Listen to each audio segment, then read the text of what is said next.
What would you do if your own sister introduced you as just a distant cousin at her own engagement party? Hi, I'm Noel. I'm 33. And on the night that should have been a celebration of love and family, I stood in the corner of a luxury ballroom in San Francisco, sipping a half-warm flute of champagne, while my half-sister Serena pretended I barely existed.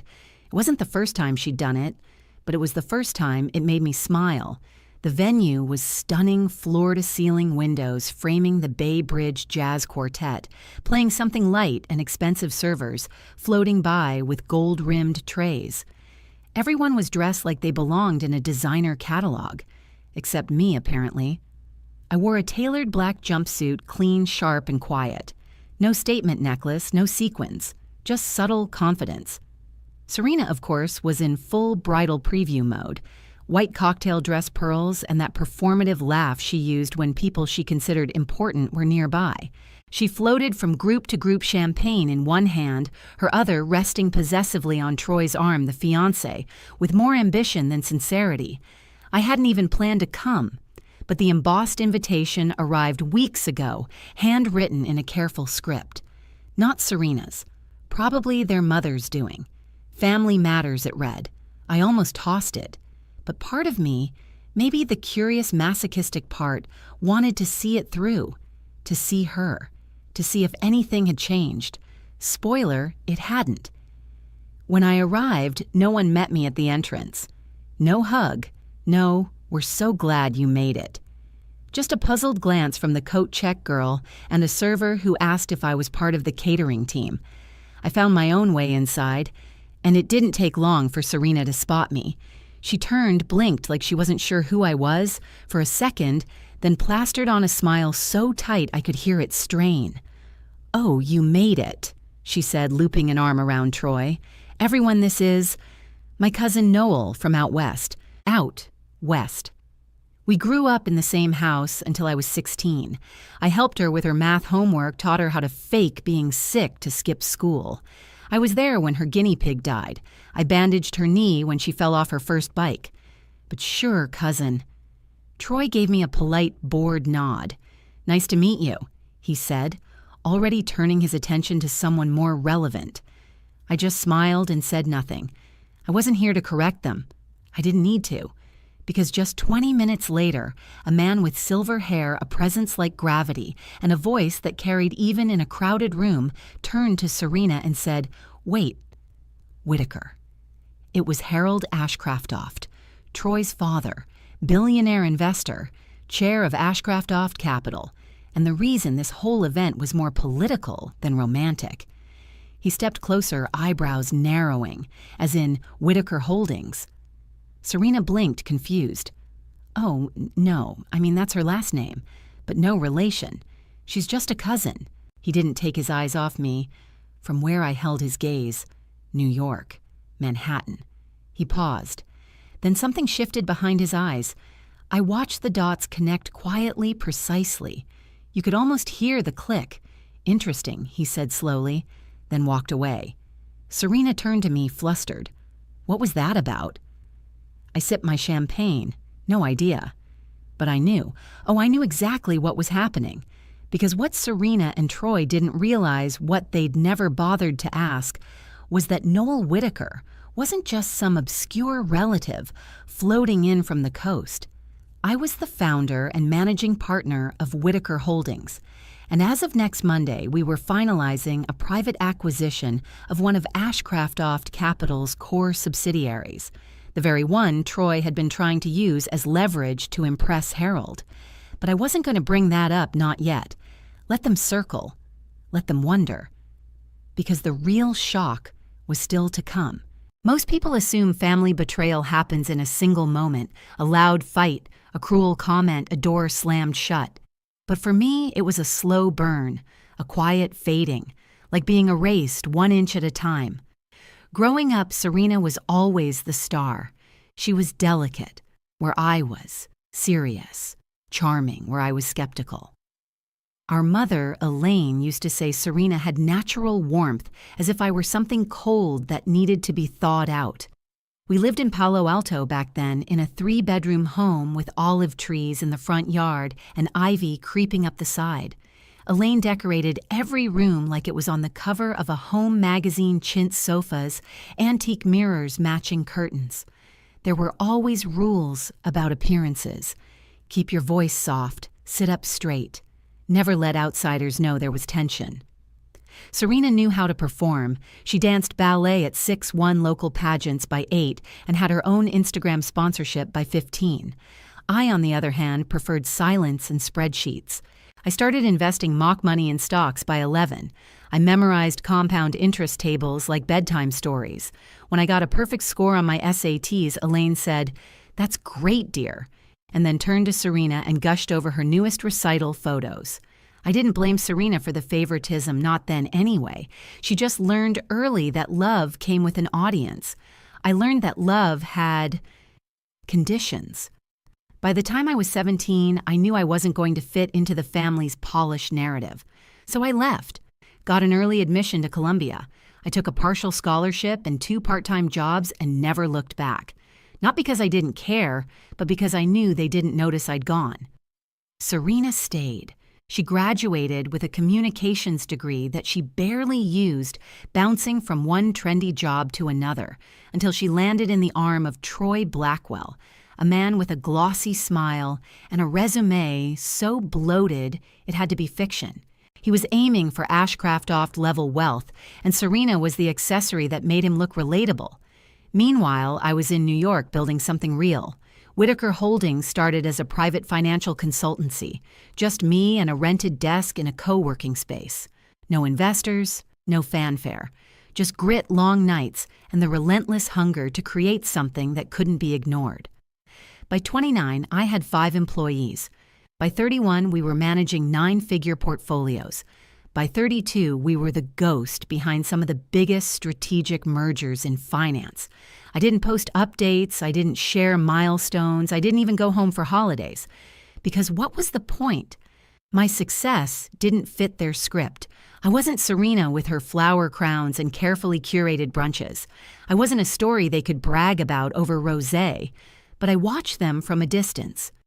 Serena's engagement made local headlines not because of who she was, but because of who Troy's father was.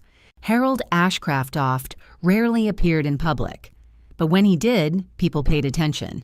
So when that invitation came, I knew the timing was no coincidence. What they didn't know was that I had already met Harold once, a year ago, at a private equity conference in Zurich. He didn't remember me, of course, but I remembered everything: his guarded curiosity, his sharp questions, the way he asked about long-hold, silent partners. I had just closed a deal that would ripple through his portfolio, and now a year later we were finalizing another, a bigger one. That's why I flew out.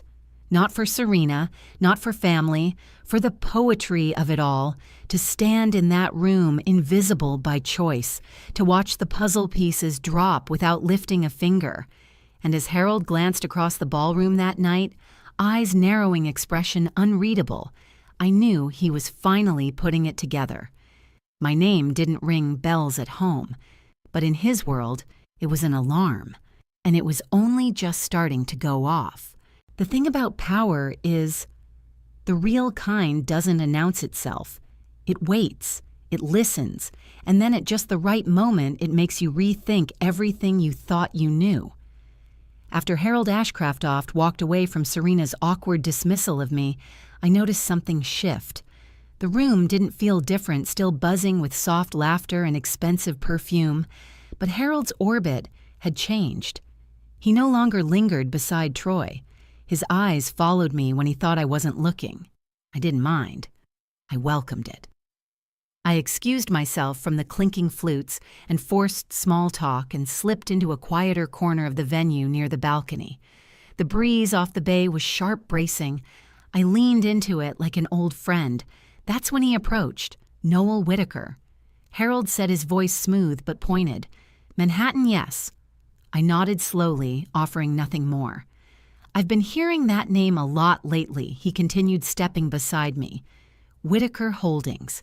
Some say they're the silent architects behind 3 of the most strategic mergers in the last 18 months. His tone wasn't accusatory, just intrigued. I sipped my drink. I wouldn't know. I don't read my own headlines. He let out a small chuckle, the kind that says, "You're confirming everything without confirming anything. I didn't realize you were Serena's cousin," he said with a raised brow. I smiled just enough to be polite. You'd be surprised what people in that room don't realize. A pause hung between us. It wasn't awkward, it was evaluative, like a chessboard being scanned mid-game. "Then I suppose I should thank you in advance," he said finally, "for what you're about to do." I turned, met his gaze fully.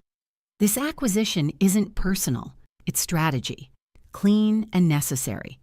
Harold nodded, "But you'll still have 51% after the buyout closes." I didn't answer.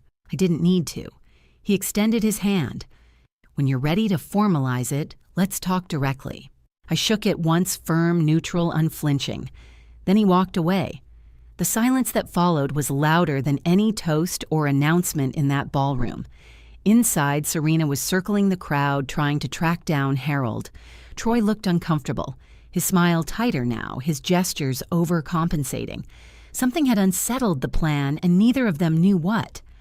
I watched from a distance as Serena finally caught up to her future father-in-law. She whispered something to him. He barely looked at her, just nodded once and moved on. A storm was brewing behind her eyes. Troy turned, noticed me near the balcony, and approached.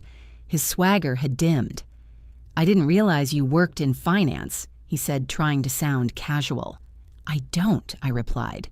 "I build solutions." He blinked. "Solutions. For when other people's strategies are short-sighted." Troy laughed uncomfortably. "Look, I don't know what Harold said to you, but if this is about the Capstone merger, I cut him off. You don't have to explain, but maybe next time, do your due diligence before aligning your entire leverage play on an asset someone else already bought." His smile evaporated. "What are you saying? I'm saying the deal's done. You just didn't know who you were negotiating with." Troy stared at me like he was trying to reprocess the entire evening in reverse. "You're that Whitaker." I didn't answer.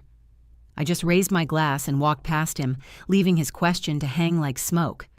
Back at my table, my phone buzzed. One new message. From my executive assistant, final signatures confirmed.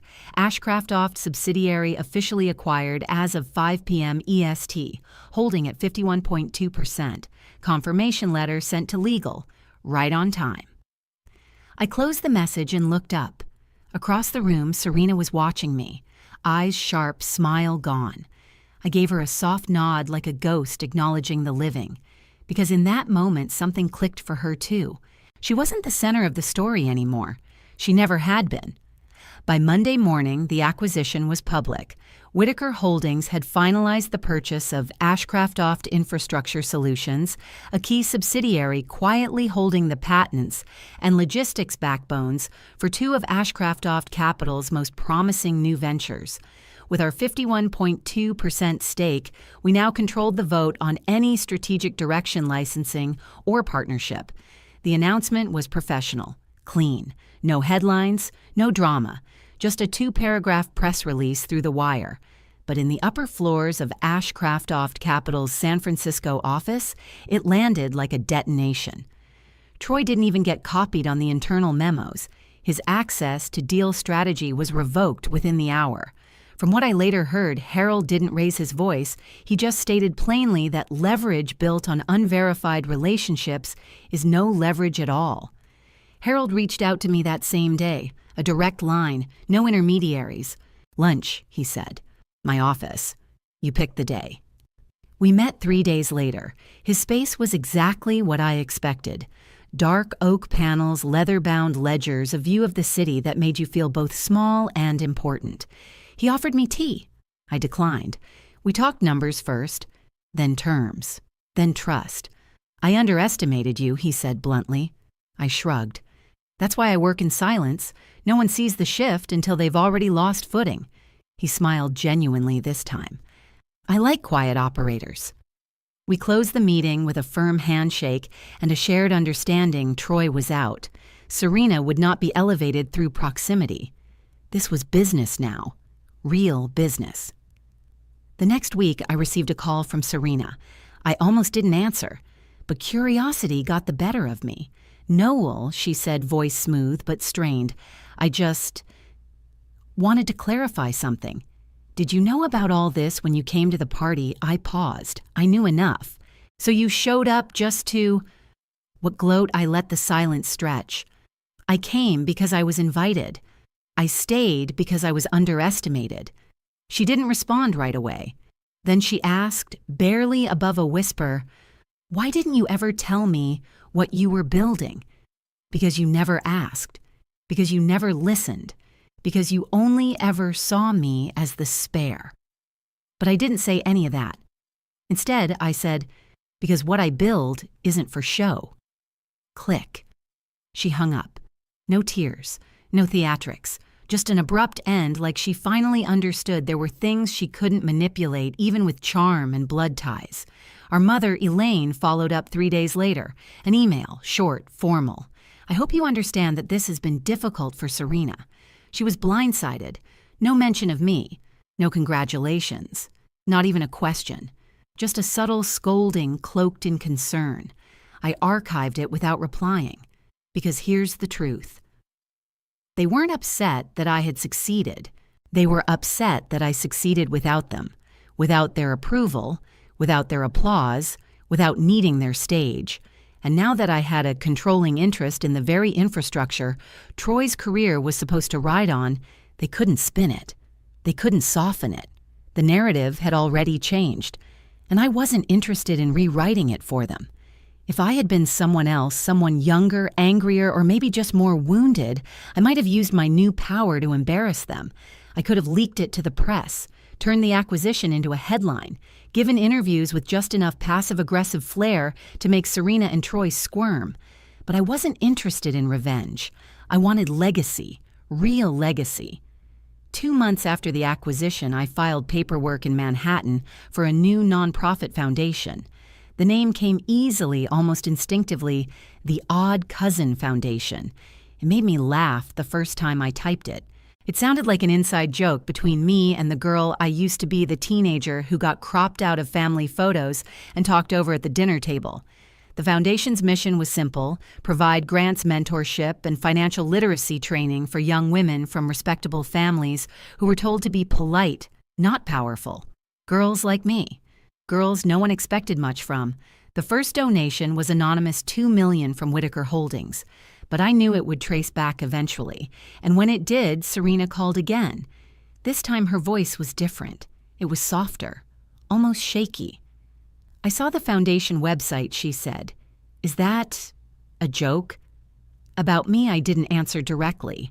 I just thought it was time to give other girls what I never had. She paused. "You really think you had nothing?" I think I said carefully that I learned early on that love in our family came with conditions, and I stopped meeting them. There was silence on the line.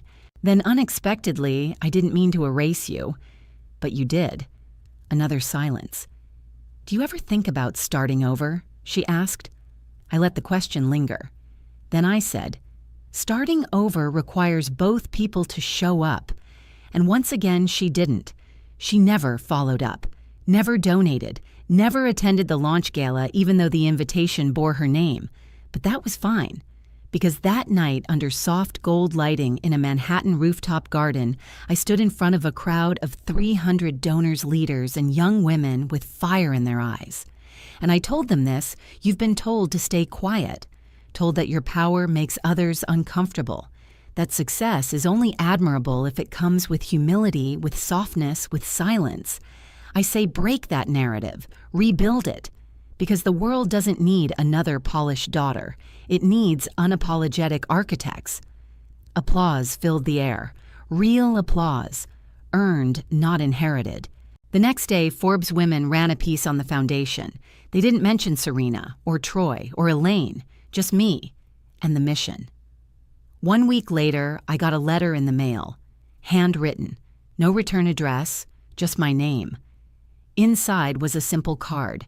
It took me too long to see what you were building. You never needed a seat at their table. You built your own. H.A. Harold. He didn't need to sign it with more than initials. I knew his writing, knew his precision. His silence said everything. Somewhere between strategy and legacy respect had bloomed. Not from blood, from battle. It's strange the way healing sneaks up on you. You expect it to be some grand event, an apology, a reunion, a clean resolution wrapped in closure. But in my experience, healing is quieter. It comes on an ordinary Tuesday, or in a sentence from someone who doesn't even know your whole story. For me, it came in the form of a young intern. Her name was Maya, 21, whip-smart with a hunger in her eyes that reminded me of myself back when I first landed in Manhattan. She was helping coordinate a financial literacy seminar at the Odd Cousin Foundation, where we had just onboarded our 5th cohort of grantees. I was reviewing notes backstage when she approached me almost hesitantly. "Hi, Miss Whitaker," she said, clutching her folder like a shield. I wanted to say thank you." I looked up, surprised. "For what?" She smiled nervously. For being the first woman I saw who didn't apologize for knowing more than everyone in the room. I blinked. "That might sound weird," she added quickly, "but I grew up in a house where I was always told I was too much, too opinionated, too ambitious. I didn't even know women like you existed until I read about the foundation." I felt my throat tighten, not with sadness, with something closer to recognition. I reached out, placed a hand gently on her folder. "Don't let anyone shrink you to fit their comfort zone." She nodded, eyes wide, and just like that, healing. Not from Serena, not from Elaine, but from a stranger who had never tried to erase me in the first place. That night, I walked home from the foundation office instead of taking a car. The city buzzed around me, neon lights reflecting off wet pavement voices and footsteps blending into that familiar New York hum.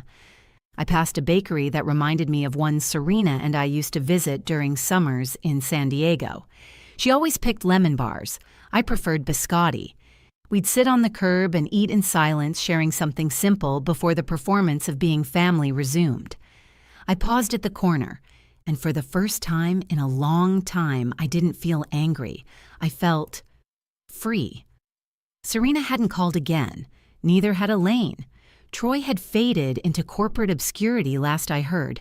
None of them were part of my world anymore, and for once I didn't need them to be, because the applause I used to chase had finally come. From boardrooms that once dismissed me, from girls who thought power came with permission, from myself. I still wear the same silver watch I bought when Whitaker Holdings hit its first 10 million year. It's not flashy, not branded, just a simple, timeless piece. Engraved on the back are 3 words, not theirs, mine. It reminds me every day. My worth was never defined by the invitations I didn't get or the names I was called or not called. It was built in the silence, in the background, until it couldn't be ignored. Final note. If you've ever been the odd cousin, the one they overlook, underestimate, or conveniently forget, know this. You don't need their validation. You don't need a seat at their table. You are allowed to build your own. And when you do, make it so strong, so undeniable, that they won't even recognize the blueprints. Drop a comment below if you've ever risen from the shadows they put you in. Like, subscribe and share this story if you know someone quietly building something extraordinary. Let them know they're not alone. Not.